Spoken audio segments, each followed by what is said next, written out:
What it is a filtering system. అంటే రక్తాన్ని శుద్ధం చేసి కల్మషాలని బయటికి పంపిస్తూ శుద్ధమైన రక్తాన్ని మళ్ళా గుండె వైపుకు పంపించాలి. అంటే ఈ అద్భుతమైన ప్రక్రియని మనం పాడు చేసుకుంటున్నామని. ఆ అద్భుతమైన ప్రక్రియను పాడు చేస్తున్నామంటే మనకు కావాల్సిన అంశాలు కాకుండా కూడని అంశాలని మనం మన దేహంలోకి వేస్తున్నామని. ముఖ్యంగా ఆ అంశాలు ఏమిటయ్యా అంటే ఈ ప్రచోదక పదార్థాలు వాడి తయారు చేస్తున్న కోడిగుడ్లు, మాంసము, రీఫైన్డ్ ఆయిల్స్లో ఉన్న ఈ డీజిల్ ఇండస్ట్రీ నుంచి వస్తున్న మినరల్ ఆయిల్స్ని మిక్స్ చేయటం వల్ల ఈ ఆయిల్స్ మనకి వంట నూనెల రూపంలో గడిచిన 20 సంవత్సరాల్లో మెల్లమెల్లగా మన పొట్టల్లోకి పోవటం వల్ల ఆ ప్లాస్టిక్ నానో పార్టికల్స్ సమేతం. అండ్ ఇంకా అతి ముఖ్యమైన విషయం ఏమిటంటే టీ, కాఫీలు మూత్రపిండాల్ని పాడు చేసేదానికి గడిచిన 20 సంవత్సరాల్లో మూల కారణం టీ, కాఫీ.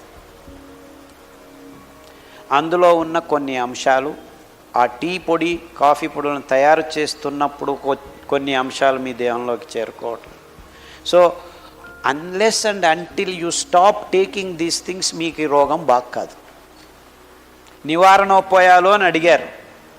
అంటే అతి ముఖ్యమైన నివారణోపాయం మీరు కాఫీలు, టీలు, పాలు, చక్కెర ఇవన్నీ ఆపు చేయాలి అనేది మొదటి నివారణోపాయం. నెక్స్ట్ జరిగిన నష్టాన్ని, జరిగిన దురంతాన్ని మళ్ళా మరుపూర్ణం చేసుకోవాలంటే మీ కిడ్నీ అంశాలు మళ్ళా ఉత్పన్నం అవుతుంటాయి.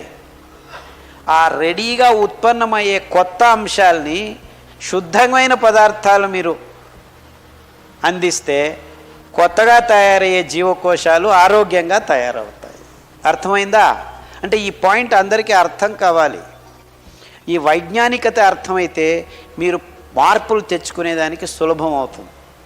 ప్రజ్ఞ, జ్ఞానం ఈ రెండు నిజమైన మార్పుల్ని మనిషిలో తెచ్చేదానికి కావాల్సిన విషయాలు. మిగిలినటువన్నీ వేరే. ప్రజ్ఞతో, జ్ఞానంతో ఎప్పుడైతే మార్పు జరుగుతుందో అది శాశ్వతంగా ఉంటుంది. అందుకే నేను ఈ విషయాల గురించి మీకు ఆ ప్రజ్ఞాపూర్వకంగా విశదీకరించేదానికి ప్రయత్నం చేస్తున్నాను. ఏం జరుగుతుంది, ఎందుకు జరుగుతుంది, దాన్ని మనం ఏం చేస్తే నివారణ చేసుకోవచ్చు. సో ఇది చేయండి, ఇది చేయకండి అని చెప్పేసి వెళ్ళిపోవచ్చు నేను. But then that doesn't work. అంటే మీ జీవకోశాలు, అంటే పాడైన జీవకోశాలు, సిస్ట్ అంటే ఏమిటి? అనవసరమైంది అక్కడ తయారైంది. దాన్ని కరిగించుకోవాలంటే, అవసరమైన ఆరోగ్యకరమైన జీవకోశం అక్కడికి రావాలంటే సరి అయిన పదార్థం మీరు సరఫరా చేయాలి దేహానికి. ఆ సరైన పదార్థాలే ఈ కషాయాలు, ఈ సిరిధాన్యాలు. సో అరికలు, సామెలు, ఊదలు ఈ మూడు మీ మూత్రపిండాల్ని మళ్ళా పునర్నిర్మాణం చేసేటప్పుడు ఆరోగ్యవంతంగా పునర్నిర్మాణం చేస్తుంది. ముఖ్యంగా ఊదలు. సో మీ ఆహారంలో ఊదలు ఎక్కువగా ఉండనివ్వండి, అరికలు, సామెలు ఎక్కువగా ఉండనివ్వండి. గంజి రూపంలో తీసుకుంటే ఏమవుతుంది? ఎస్పెషలీ గంజి మీరు సాయంకాలం నానబెట్టి 1 లోట ధాన్యానికి, బియ్యానికి, సిరి బియ్యానికి 10 లోటాలు నీళ్లు వేయండి. అంతే. కిడ్నీ అదే నేను చెప్పాను కదా, ఇది ఒక్కటే కాదు, నేను చెప్పిన అన్ని రోగాలకు సమాధానం చెప్తున్నాను. చాలా ప్రశ్నలు ఉన్నాయి ఇక్కడ. కిడ్నీలో క్రియాటిన్ ఎక్కువైనప్పుడు కాళ్ళు వాపు అవుతుంది. ఆ కాళ్ళు వాపు అయినప్పుడు హృదయానికి కొడుతుంది. హృదయం సరిగ్గా పనిచేయదు. ఊపిరి ఆడటం తక్కువ అవుతుంది. శ్వాసకోశాల రోగాలు వస్తాయి. ఇవన్నిటినీ ఒకదానికొకటి లింకులు ఉన్నాయన్నమాట. ఇవన్నిటినీ మీరు దూరం కావచ్చు. అరికలు, సామెలు, ఊదలు, గంజి రాత్రి నానబెట్టి 7 నుంచి 10 లోటాల నీళ్ళల్లో నానబెట్టి ఆ నీళ్ళను పారవేయకుండా పొద్దున్నే మట్టి కుండలో చిన్న మంటలో 15 నిమిషాలు ఉడకపెట్టి గంజి తయారవుతుంది. ఒక పంచి ఖద్దరు పట్ట పంచె బట్ట దానికి కట్టేసి మూత, దాని మీద మూకటి పెట్టండి, మన్నితో తయారు చేసి సాయంకాలం వరకు ఆగితే ఆ ఉడికిన గంజిని ఫర్మెంట్ అవుతుంది, అంటే పులిసేదానికి మొదలవుతుంది. అప్పుడు వైవిధ్యమైన సూక్ష్మజీవులు, మన దేహానికి మంచి జరిపే సూక్ష్మజీవులు మైక్రోబయోమ్ అంటారు. ప్రాబ్లం ఏమిటంటే మనం ఇప్పుడు ఈ ప్రస్తుత కాలంలో ఏమొచ్చినా యాంటీబయాటిక్స్ తీసేసుకుంటాం. ఇన్ఫ్యాక్ట్ మన దేహంలో ఆ మైక్రోబయోమ్ నాశనం చేయడం వల్లనే సగం రోగాలు వస్తున్నాయి మనకి. చిన్న పిల్లాడు పుట్టి దుబ్బుతున్నాడు తగ్గుతున్నాడు అంటే వెళ్ళు యాంటీబయాటిక్స్ 3 వారాలు. Though it is the last thing you should do. ఎందుకంటే మన నోటి నుంచి గుదద్వారం వరకు పచననాళంలో ఈ సూక్ష్మజీవులు మనకు తెలియని లెక్కాచారంలో, అంటే మన దేహంలో 100 జీవకోశాలు ఉంటే నిజంగా మన సూక్ష్మజీవుల ఆ మైక్రోబయము ట్రిలియన్ సెల్స్ ఉంటాయన్నమాట. అంత ఎక్కువగా ఉన్నాయి. అవే మనం నిజంగా ఆ సింబయోటిక్ లివింగ్, ఆ సహజీవనమే మనమంటే మనమే కాదు, యాక్చువల్లీ మన దేహంలో ఉన్న ఈ సూక్ష్మజీవులు కూడా మన కోసం పనిచేస్తున్నాయి. దానిని మనం నాశనం చేసేస్తున్నాం ఈ ఆధునిక జీవన శైలిలో ప్రతి ఒక్కరూ. సో మీకు నిజంగా రోగనిరోధక శక్తి పెంపొందించుకోవాలంటే మొదటిగా మీరందరూ చేయాల్సిన పని, మీ దేహంలో ఈ జీవకోశ సంపదను, అంటే అద్భుతమైన రోగనిరోధక శక్తిని మొదటి మెట్టుగా మీకు అందించే ఈ అద్భుతమైన ప్రక్రియను మీరు మళ్ళా పునఃస్థానం చేసుకోవాలి.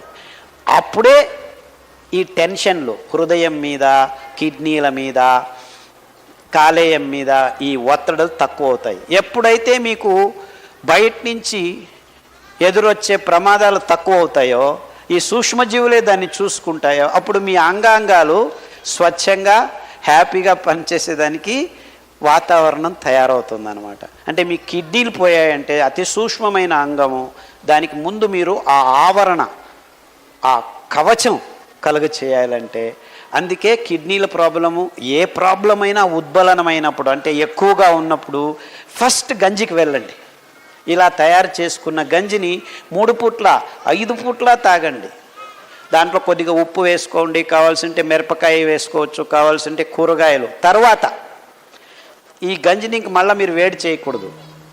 మీకు వెచ్చగా కావాలి, గోరువెచ్చగా కావాలంటే ఈ గంజిని బాగా మరలిగించిన నీళ్ళలో, అంటే స్టవ్ మీద డైరెక్ట్గా వేడి చేయకండి.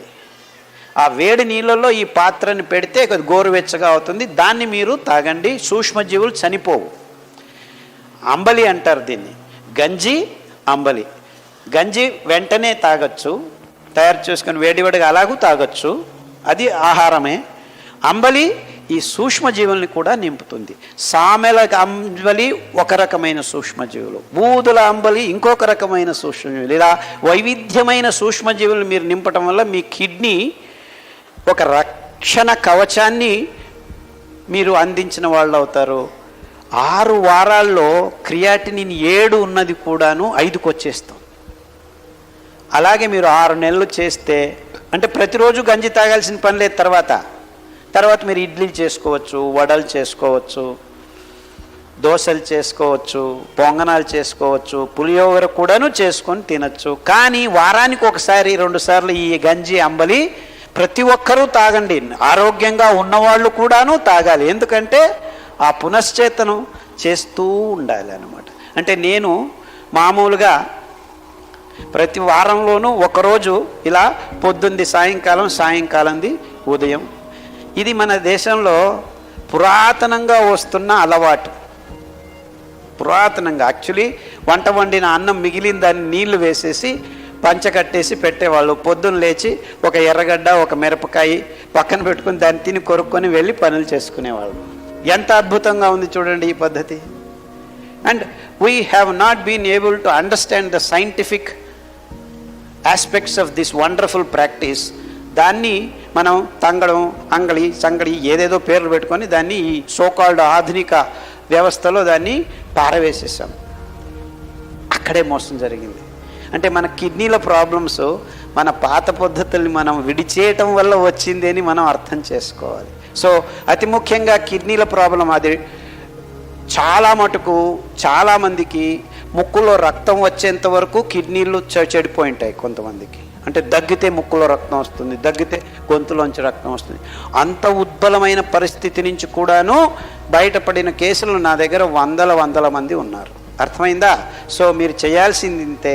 దానికి కావాల్సిన కషాయాలు, మీ రక్త ప్రసారాన్ని, అందులోకి చేతనాన్ని పుంజుకునేట్టు చేసేదానికి పునర్నవ, రణపాల, ఎస్పెషలీ స్టోన్స్ కరగాలంటే మీకు రణపాల ఆకు, అరటి దిండు, ఆ అరటి బోధ మధ్యలో కాండం ఉంటుంది, దానికి కషాయం. సో అరటి బిండు దొరకలేదంటే అరటి పండే తీసుకోండి, తోళ్ళతో సహా కట్ చేసి కషాయం బాగా 10 నిమిషాలు వేడి చేసి ఆ నీళ్ళని తాగండి.